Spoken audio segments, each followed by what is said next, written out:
महाराष्ट्रभर भारतीय जनता पार्टीचा कार्यकर्ता थोडा व्यथित झाला होता,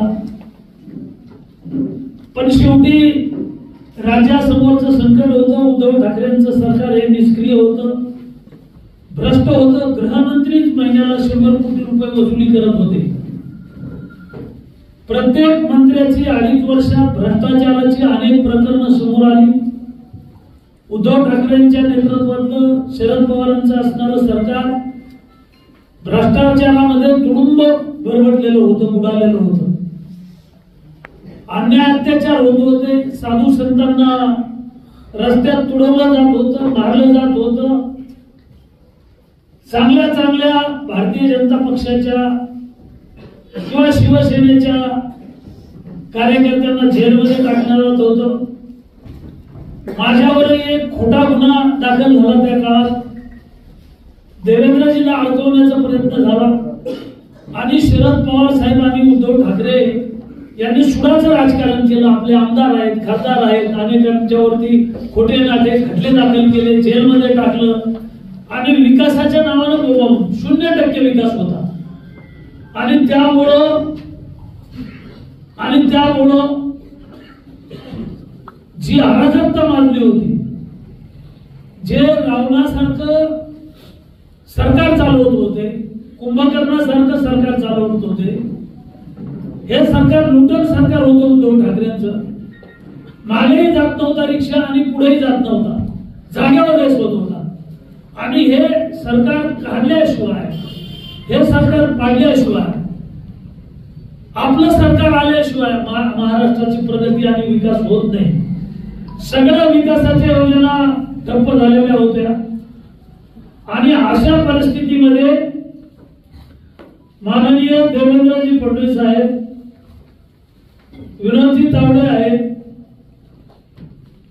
माननीय गृहमंत्री अमित शहा साहेब आहेत, आपल्या देशाचे प्रधानमंत्री मोदीजी आहेत, यांनी सर्वांनी महाराष्ट्रामध्ये शाहू फुले आंबेडकर छत्रपती शिवाजी महाराजांच्या विचारांचं सरकार आणण्याचा निर्णय घेतला.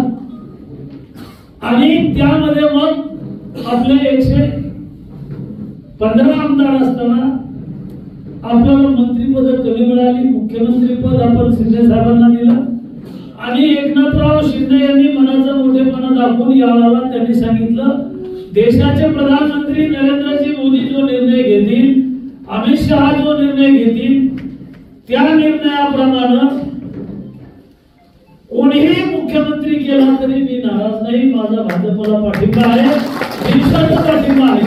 म्हणजे एकनाथराव शिंदे साहेबांनी मनाचा मोठेपणा दाखवला की देवेंद्रजींनी मागच्या वेळेला मला मुख्यमंत्री पदासाठी पुढे केलं, या वेळेला मी मुख्यमंत्री म्हणून देवेंद्र फडणवीस यांचं नाव सांगणार आहे. आणि त्यांनी दिल्लीमध्ये देवेंद्रजींचं नाव मुख्यमंत्री पदासाठी सुचवलं. आणि महाराष्ट्रात आता पुन्हा एकदा देवेंद्र फडणवीसांच्या रूपानं विकासाची कामं करण्यासाठी, महाराष्ट्राला सुजलाम सुफलाम करण्यासाठी आता आपलं सरकार येतंय, महायुतीचं सरकार येतंय. आणि या सरकारमध्ये मला मंत्रिपदाची संधी मिळावी, पहिल्यांदा देवेंद्र फडणवीस साहेबांना यावेळेला ठासून सांगितलेलं आहे. आणि पक्षाच्या मान्यवर नेत्यांना सुद्धा सांगितलेलं आहे. राहुल भैया सुद्धा सोबत होते. म्हणजे एकतर त्यांचं स्वागत केलं, शुभेच्छा दिल्या.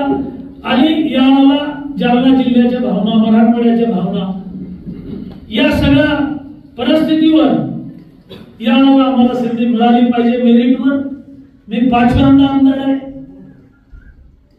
म्हणजे 5व्यांदा आमदार मराठवाड्यात आता कोणी नाहीये, सगळ्यात सिनियर मी आहे.